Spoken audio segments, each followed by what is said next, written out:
قال النووي في شرحه على صحيح مسلم تحت قول مسلم في كتاب الإيمان: حدثنا أبو بكر بن أبي شيبة وأبو كريب، واللفظ لأبي كريب، قال حدثنا أبو معاوية عن الأعمش عن أبي سفيان عن جابر رضي الله عنه قال: قال النووي: إنما كان في الصحيحين عن المدلسين بعن محمول على سماعهم من جهة أخرى، نرجو منكم شيخنا التفصيل والتبيين في ذلك، وجزاكم الله خير. بالنسبة لهذا السؤال ينبغي أن ينتبه إلى أن المدلس إذا كان من الحفاظ والثقات المشهورين كالأعمش كما في هذا الإسناد، لأن هذا الإسناد عن أبي معاوية عن الأعمش عن أبي سفيان عن جابر، فالأعمش لا شك أنه ثقة حافظ ومكثر من الرواية، والأصل فيما رواه عن أبي سفيان الأصل أنه قد سمع، هذا هو الأصل، فنحن لا نخرج عن هذا الأصل بسبب أنه دلس مرة واحدة أو مرتين أو ثلاث. فهذا من الخطأ أن نجعل الفرع أو الشيء القليل هو الأصل، والأصل لا يكون كذلك، وإنما يكون بعكس ذلك، وهذا خطأ، وهذا ما سار عليه المعاصرون كل من وصف بالتدليس حتى ولو كان ثقة حافظا مكثرا علم سماعه من شيخه الذي روى عنه، لا يقبلون روايته في هذه الحالة حتى يصرح بالتحديث.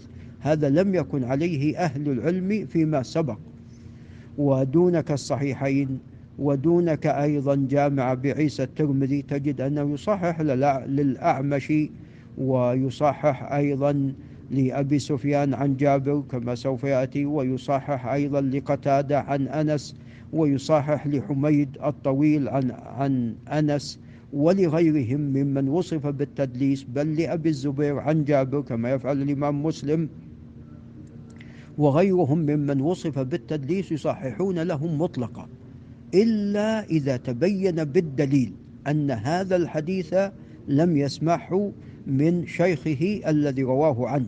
إذا كان هذا الراوي كما تقدم الموصوف بالتدليس ثقة، وكان معروفا بالرواية والإكثار منها، وأيضا هو معروف بأنه قد سمع من شيخه هذا الذي يروي عنه، لكنه في بعض الأحيان قد يدلس، ففي هذه الحالة كل ما رواه عن شيخه الأصل أنه محمول على السماع والاتصال، لأن هذا هو الأصل.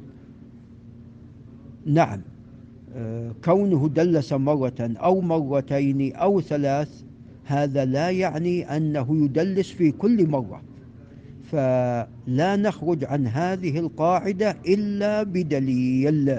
ولذا كما تقدم على هذا سار الأئمة الحفاظ، كأيضا يضاف إلى ما تقدم كابن خزيمة وأيضا ابن حبان وغيرهم. نعم، إذا استنكروا شيئا في المتن جاءت نصوص تخالف هذا المتن، وفي هذا الإسناد إلى هذا المتن من وصف بالتدليس، هنا نقول محتمل أنه دلس. نعم، فهنا نعم عند المخالفة إذا خالفه غيره، وخاصة ممن هو أوثق منه، أو خالفه عدد أكثر، فهنا نعم. وأما إذا لم يكن شيئا من ذلك فلا يلتفت إلى مسألة كون هذا الراوي قد وصف بالتدليس، لأن من وصف بالتدليس كما تقدم تجد أنهم مرة مرتين ثلاث قد يدلسون. أضرب على هذا مثلا يعني ولعله يتضح هذا المقال بهذا المثال: محمد بن إسحاق بن يسار لا شك مشهور بالتدليس، صاحب السيرة. نعم، لكن هل محمد بن إسحاق دائما يدلس؟ إذا قلنا أنه دائما يدلس إذن هذا خلاف ما قاله أئمة النقاد وعلماء الحديث، وخلاف أيضا ما هو الواقع من روايته، أنه مكثر جدا من الرواية، حتى قال شعبة بن الحجاج أن ابن إسحاق هو أمير المؤمنين في الحديث. فكيف يكون أمير المؤمنين في الحديث وهو لا يروي إلا النزر القليل والشيء اليسير؟ هذا لا يمكن. فابن إسحاق مكثر جدا، فعندما يروي ابن إسحاق مثلا عن أبيه ووجدنا بالعنعنة، لا نقول أنه هنا موصوف بالتدليس إذن لا نقبل روايته حتى يصرح بالتحديث في هذه الحالة. لا، نقول هو معروف برواية عن أبيه. كذا أيضا إذا روى عن شيوخ المشهورين بسماعه منهم وبمجالسته لهم. فكما تقدم أن المدلس إنما أحيانا يدلس، كالوليد بن مسلم مثلا في روايته عن الأوزاعي. الوليد بن مسلم معروف بالمصاحبة للأوزاعي والتتلمذ على الأوزاعي والرواية عن الأوزاعي، فإذا الأصل ما رواه عن الأوزاعي أنه مما سمعه. إذا قلنا في كل حديث لا بد أن يصرح بالتحديث، معنى ذلك أن الوليد إنما روى شيء قليل، وهذا غير صحيح، هذا خلاف الواقع. وأضرب أيضا مثلا آخر، مثلا أبو الزبير عن جابر، وتجد أن المعاصرين في رواية أبي الزبير عن جابر يقولون عن إذن لا يقبل، لابد حتى يصرح بالتحديث.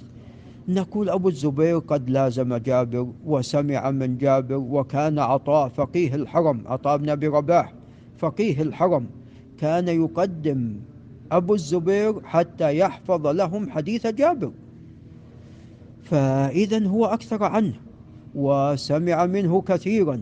نعم قد يدلس في بعض الأحيان، فلا نجعل هذه الأحيان اليسيرة هي القاعدة التي نسير عليها، لا، نقول كل ما رواه عن أبي الزبير، كل ما رواه أبو الزبير عن جابر فالأصل أنه قد سمع، إلا كما تقدم إذا دل الدليل على أن هذا الحديث لم يسمعه من جابر، مثل حديث أن الرسول صلى الله عليه وسلم كان يقرأ قبل النوم بسورة الإسراء وبسورة ألف لام ميم السجدة أو نحو ذلك. هذا أبو الزبير قال حدثني جابر أو ابن صفوان، هنا نعم. وأما إذا لم يأتي شيء من ذلك وأيضا لم يأتي من يخالفه، فالأصل أنه قد سمعه، هذا هو الأصل في ذلك.